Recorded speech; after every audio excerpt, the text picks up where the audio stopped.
A paz do Senhor, meus irmãos, tudo bem? Pai do Senhor. Então, eu e a princesa Suzane, a gente veio aqui conversar com vocês, né, algo profundo, né, algo que a gente vê que o evangelho ele está, né, indo para uma direção, a graça de Deus, né, o evangelho da graça de Deus, está indo para uma direção, né, que é preocupante, né? A gente se preocupa por quê? Porque nós comecemos há 10 anos atrás, né, desmascarando um sistema, desmascarando aquilo que era mentira, né, e dando credibilidade à palavra. Olha, existe um contexto fora, né, um texto fora de contexto, né, algo que não estava perfeito na vontade de Deus. Só que a gente se comparou com pessoas também que até às vezes ouviram, né, as palavras, colocações de pessoas que pregam, né, do Evangelho da Graça. Só que, Alex, Jesus voltou na década de 70. Meu irmão, é preocupante porque isso está levando as pessoas a enfraquecerem na fé, sabia? Muitos que a gente veja se enfraqueceram, que não tem problema, né? Ficou assim uma graça muito fraca, né? Alex, mas tem comprovação, tá? E tem lógica? Não tem lógica. Por quê? Na década de 70, depois da década de 70, teve o Coliseu de Roma, né? 74 ali teve o Coliseu de Roma. E os cristãos estavam sendo mortos lá.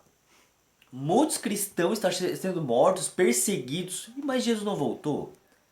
Por que que esses cristãos lá, né, depois da década de 70, estavam lá na arena, né, de Roma sendo mortos? Né? Cristo tinha voltado. É muito interessante porque não tem relatos. Olha, né, que nem tem o texto que a gente vai ler o texto, né? Só fazer uma comparação, né? Pra gente discernir algo e conversar com os irmãos. Amém? Amém. Quero ler em 2 Tessalonicenses, do 2 até o 11.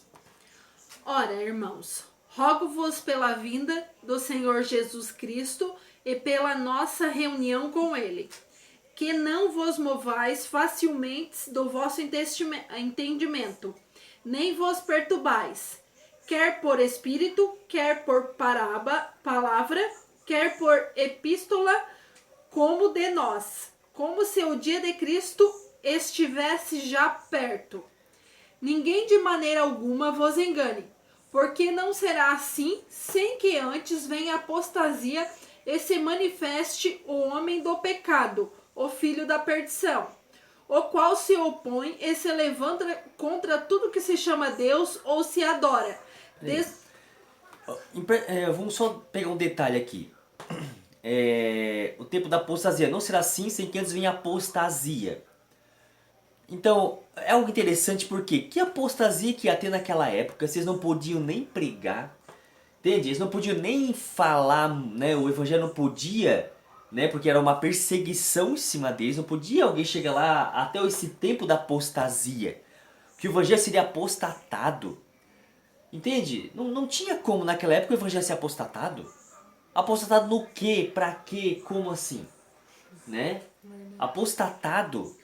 Eles estavam lutando por um objetivo, eles eram mortos por esse objetivo, não tinha nem razões pra nada. Como é que seria apostatado? Chega nessa questão, continua lendo ali, Pri. De sorte que se levantará contra Deus no templo de Deus, querendo parecer Tá, Deus. pois é. Esse aqui, né, ele não ia destruir o templo de Jerusalém, ele ia sentar lá querendo parecer Deus, né?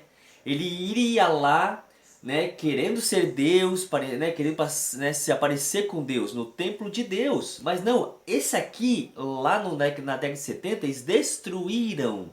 Ele não quis ir lá, né, se fazer como Deus, no templo de Deus, se assentar lá como Deus, né? Então não foi assim. Não vos lembrais de que essas coisas vos dizia quando ainda estava convosco? E agora vós sabeis que o que detém para o seu próprio tempo seja manifestado, porque já o ministério da injustiça opera. Somente há um que agora resiste até que do meio seja tirado. Então será revelado o iníquo a quem o Senhor desfará pelo assopro da sua boca e aniquilará pelo esplendor da sua vinda. A esse cuja vinda é segundo a eficácia de Satanás, com todo poder e sinais e prodígios de mentira, e com todo o engano de injustiça para os que perecem, porque não receberam o amor da verdade para que se salvarem. E por isso Deus lhe enviará a operação do erro, para que creiam na mentira. São detalhes, né, irmão? São detalhes, né, que nos leva a uma preocupação, né? Porque o Ministério da Justiça opera somente a um que detém, até que do meio seja tirado. Mas se esse do meio for tirado, né, vamos dizer assim, então teria livre acesso, a graça não existiria mais. Tu não, vou dizer que ele foi tirado, né, que pra mim ali é o Espírito Santo de Deus que detém isso ali, né.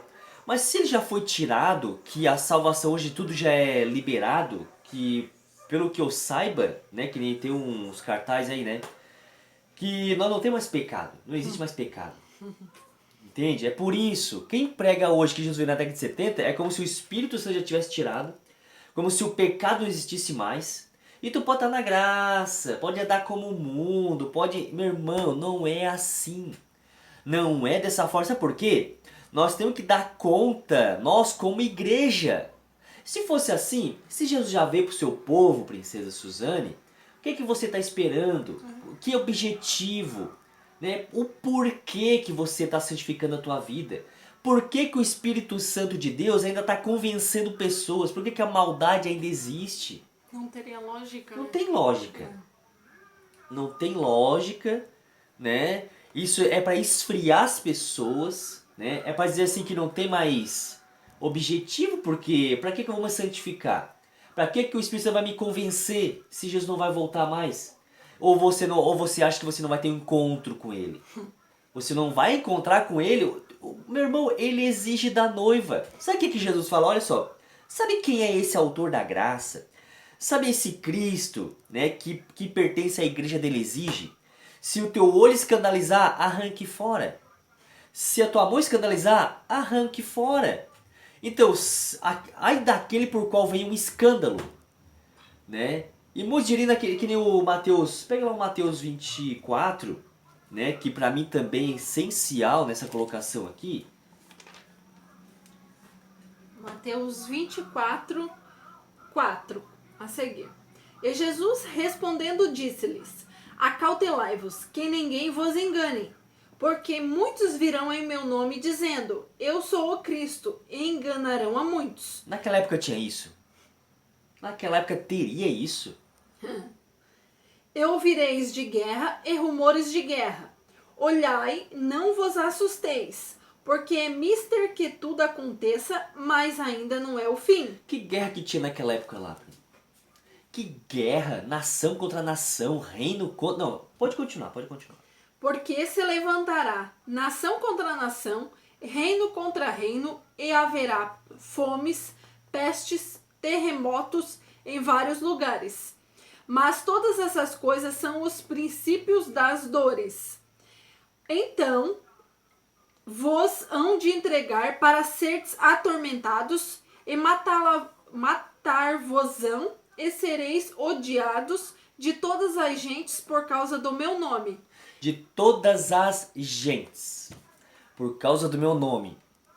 Gente, naquela época, que todas as gentes que sabiam que eles pregavam o evangelho, ou que tinha evangelho, se a Bíblia não tinha a Bíblia, não tinha ainda o Novo Testamento escrito. Pode continuar, Pri. Neste tempo, muitos serão escandalizados e trairão uns aos outros, e uns aos outros se aborrecerão. E surgirão muitos falsos profetas, e enganarão a muitos. E por se multiplicar a iniquidade, o amor de muitos se esfriará. Mas aquele que perseverar até o fim será salvo. E esse evangelho do reino será pregado em todo o mundo e em testemunho de todas as gentes. Então virá o fim. Em testemunho de todas as gentes. de todas as pessoas. Naquela época, como é que o evangelho ia... Não, presta atenção agora, racional. Como é que o evangelho ia se expandir, Suzane, se eles estavam sendo perseguidos? Se esse evangelho não poderia ir avante, eles matavam as pessoas.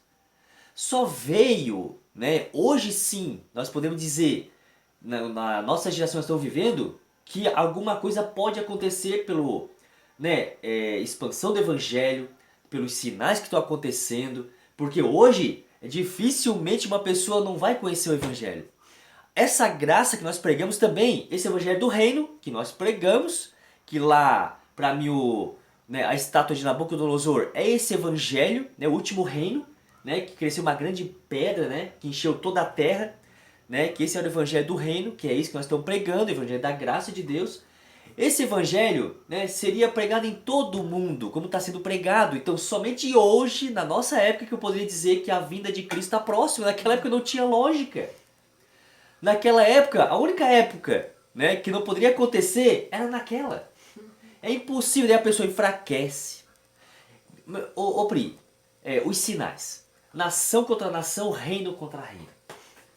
Me pergunta que avião. Me pergunta, me responde, né? Que tanque de guerra que tinha? Que nação contra nação, reino contra reino? Haverá fome, peste e terremotos em vários lugares. Olha os sinais, olha a força dos sinais para dizer assim, ó, Jesus veio na década de 70. Gente, pelo amor de Deus. E cadê aquele... Pra mim, mãe, é assim, ó. Não, a gente não quer assim, né? Ah, Alex, mas tem isso, tem aquilo. Meu irmão, é razão e lógica.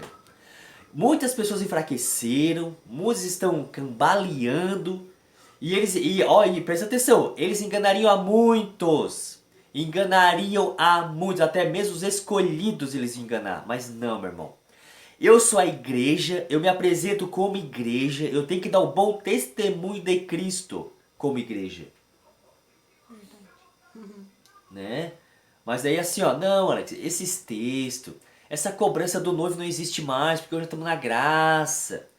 A gente é salvo pela graça, mediante a fé em Cristo. Mas tu tá na graça como? Como é que eu me encaixo na graça? Como é que se encaixa na graça? Parece que a graça é diferente do noivo, né? A graça parece que é um pedágio para te chegar ao noivo. É assim, ó. Só que existe a exigência do noivo, né? Ele serve de... né? Essa graça já foi dada, né? Mas pra gente seguir o noivo, entende? Não é uma cobrança, né? Vamos dizer assim que... Não, Alex, é assim, ó. Eu posso fazer tudo que eu tô na graça. Meu irmão, aonde isso? Eu posso andar como o mundo, Alex. Só que é o seguinte, meu irmão. Todo mundo vai ser salvo. Tá todo mundo na graça. Tá todo mundo na graça. Meu irmão, tem gente pecando. Tem gente fazendo coisa errada. Que nem diz o irmão lá, né? Eu gostei muito do irmão lá. Ele diz que estão escandalizando a graça.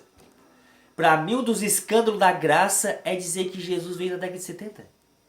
Porque isso enfraquece a pessoa. Eu sei que tem gente que, meu irmão, abandonou tudo. Abandonou tudo, a santidade de Deus, porque falaram para ele que Jesus veio na década de 70. Acabaram o café. Não tem lógica, então pra que a gente ainda estaria? Por que o Espírito Santo ainda tá fazendo aqui? Como é que ele tá convencendo as pessoas, não é verdade? A gente está vendo operações, né, do Espírito Santo convencendo, nos dando graça para pregar o evangelho, né, da graça, né, da santidade. Meu irmão, se não tiver santidade,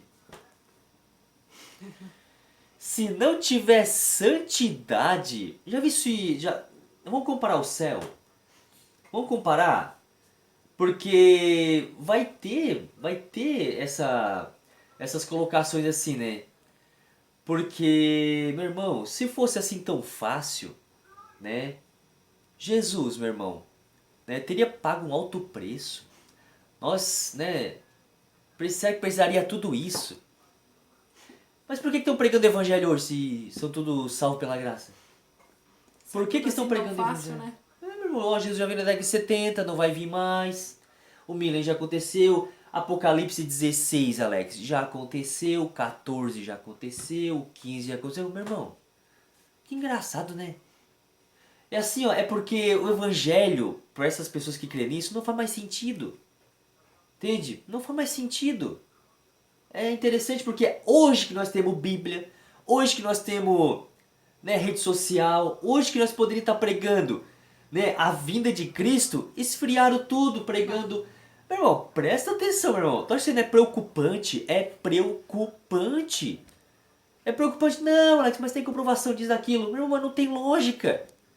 Não tem lógica. Por que que os cristãos estavam no Coliseu de Roma depois, né, na década de 70? O que que eles estavam fazendo lá se Jesus veio?